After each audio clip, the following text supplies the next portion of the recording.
Dun dun dun dun dun dun dun dun dun dun. Welcome to Nerd Watch 101, starring your host Jeremy C. Ledbetter. Thanks, everyone. All right, let's get into this. It was just recently released that one of George Lucas's ideas for a sequel trilogy after Return of the Jedi would have been set around the character of Darth Maul and his apprentice, Darth Talon. Oh, dang it. See, that's what I need. Get the right equipment for this. Okay, so, yes. Here was a concept art of Maul and his apprentice, Darth Talon. Alright, let's get into this. Alright, so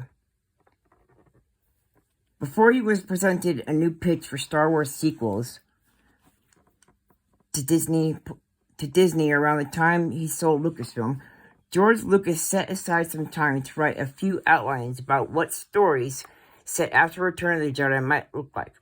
In one of those stories, Darth Maul would have returned, bringing a Star Wars Legends character with him, Darth Talon. Damn, she looks pretty damn cool. Which, she was actually a character from the book series Star Wars Legacies, set around about 100 years after the original trilogy. Alright, so, as in right here.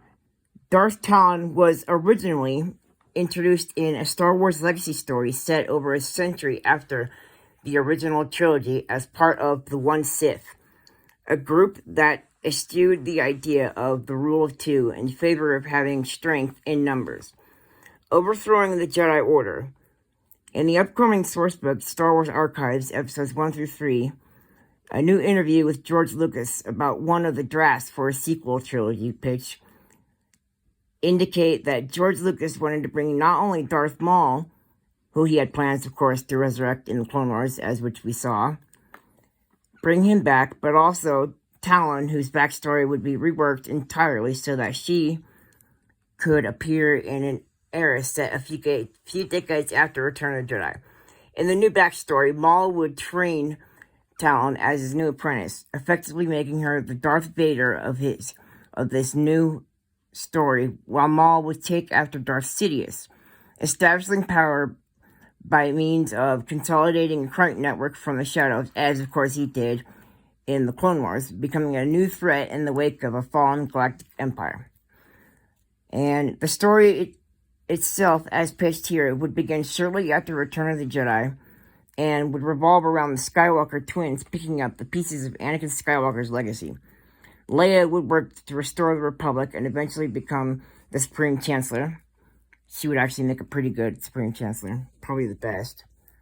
While Luke would seek out the few dozen survivors of Order 66 and seek out children who had Force potential. Han's not mentioned in this at all. Both Luke and Leia would find themselves at odds with the new Sith, but it directly through battles with the new Jedi, or indirectly through their criminal empire corrupting the resurgent Republic. Eventually, both Skywalkers succeeded, presumably over a very long period of time.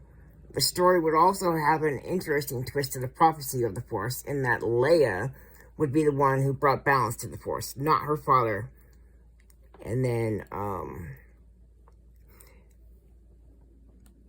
but as what they said, this pitch was not one that would be used to form the basis of the new sequel trilogy, other than the one that we got. There wasn't evidence that George Lucas even pitched this to Disney.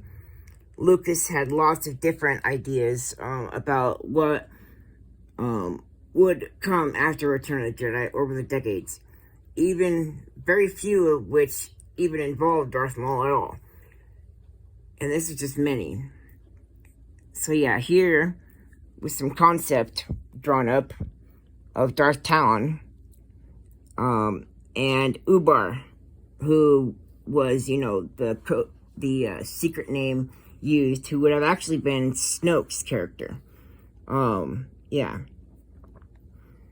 But it's entirely possible that several of these story elements could still be adapted into a story set between the events of the original trilogy and the sequel trilogy. Even though, of course, we know Maul is dead, but yeah. But yeah, I think that would have actually been pretty dang cool. Here was actually an excerpt from what George Lucas had wrote. So, you've got, what this says is, Darth Maul trained a girl, Darth Talon, who was in the comic books as his apprentice. She was the new Darth Vader, and most of the action was with her. So these were the two main villains of the trilogy. Maul eventually became the godfather of crime in the universe because, as the Empire falls, he takes over. The movies are about how Leia, who else is going to be the leader, who is trying to build the Republic. They still have the apparatus of the Republic, but they have to get it under control from the gangsters. That was the main story. It starts out a few years after Return of the Jedi, and we establish pretty quickly that there's this underworld. There are these offshoot stormtroopers who started their own planets, and what Luke is trying to restart the Jedi. He puts the word out, so out of 10,000, though he accidentally wrote 100,000 Jedi, maybe 50 or only 100 are left after Order 66. The Jedi have to grow again from scratch, so Luke has to find 2- and 3-year-olds and train them. It'll be 20 years before you have a new generation of Jedi. By the end of the trilogy, Luke would have rebuilt the Jedi, and we would have the renewal of the New Republic with Leia, Senator Organa, becoming the Supreme Chancellor in charge of everything. So she ended up being the chosen one. Which, that's okay. I think it is a shame that how they were used. And of course, with, Carrie Fisher dying, Harrison Ford not wanting to come back, and then Mark Hamill saying he is done with Star Wars.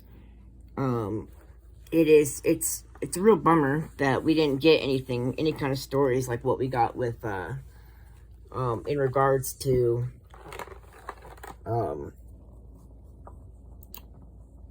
like his Legends version. But I think it would have been freaking awesome if we got a version of Luke Skywalker and Leia solo, which I'm still a little angry or upset that they never had them get married in the new Disney canon. I wish they had more than Ben. I remember going and watching The Force Awakens for the first time, and I just started reading the New Jedi Order, and so I knew the names of Han and Leia's kids, Jason Solo, Jaina Solo, which those two were twins, or fraternal twins, not identical. So they had a strong, twin force bond. And then you had Anakin Solo, their third child and second son. And so in my head, when that scene where Han and Chewie are setting the detonators to blow those key shaft areas on Star Killer Base, when Han Solo goes and yells, "Ben!" or whatever, I was all of a sudden like, wait, Ben? Isn't it Jason? What the heck, man? So yeah. It would have been, in my opinion, really, really awesome if we had gotten a version of the New Jedi Order, which is a 19-book series, which I just finished it for like 2 weeks ago. And it would have been freaking awesome. And if no one's read that series, I am planning on doing like a kind of little mini series of going back and describing or whatever and telling some of the big stories and events that happened during it. A little hint, it's set, when is it? I think it's about 20 years after the events of A New Hope. Han and Leia's twins are around the age of 18. Anakin is around 16 because they're 2 years. He's 2 years younger than the twins. And there's about 100 to 200 Jedi in the new Jedi Order. And what happens is, on the far edge of the galaxy, there's a disturbance, not in the Force, but all of a sudden these ships started showing up from outside the galaxy. The very first planet they showed up was on Belkadon. There's a small outpost out there that a scientist by the name of Danny, and she is Force sensitive, but she hasn't really been very well to really control it, and use it to really sense stuff.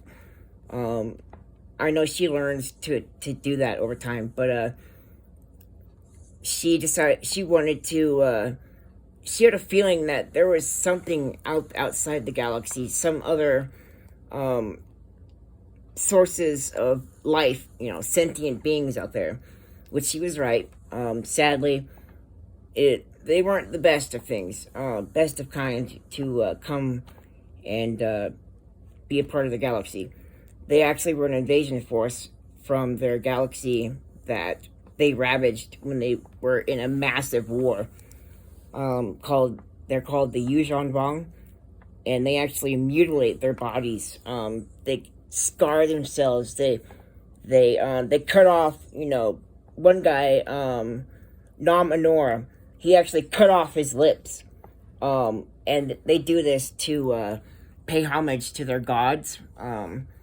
And because they believe their most powerful god that created the universe, only he existed in the beginning. And to create the universe and to create life, planets, everything, he chopped up his own body into pieces, and that's what created the universe, right? But what's crazy is they're not able to be sensed through the Force. They have no presence whatsoever. And so I'll go more into it in my future videos on it. So if you want to see him, come back for more.